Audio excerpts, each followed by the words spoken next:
علیکم ورحمۃ اللہ وبرکاتہ۔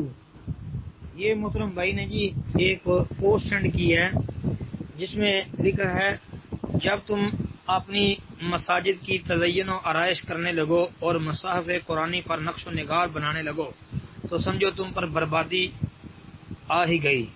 سیدنا ابو الدرداء رضی اللہ تعالیٰ عنہ، یعنی یہ انہوں نے لکھا ہے کہ ابو الدرداء رضی اللہ عنہ یہ بیان کر رہے ہیں۔ بھائی کہتے ہیں جی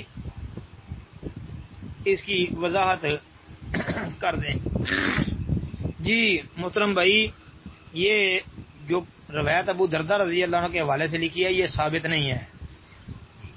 ہمارے علم کے مطابق اس کی کوئی سند بھی صحیح ثابت نہیں ہے۔ ایک تو یہ مرفوع بیان کی جاتی ہے اور مرفوع بھی ضعیف ہے۔ اگرچہ شیخ البانی رحمۃ اللہ علیہ نے جو ہے سلسلہ صحیحہ کے اندر اس کو نقل کیا ہے، لیکن بھائی ہمارے علم کے مطابق جو ہے اس کو سلسلہ صحیحہ کی بجائے سلسلہ ضعیفہ کے اندر لے کے آنا چاہیے تھا، اس لیے کہ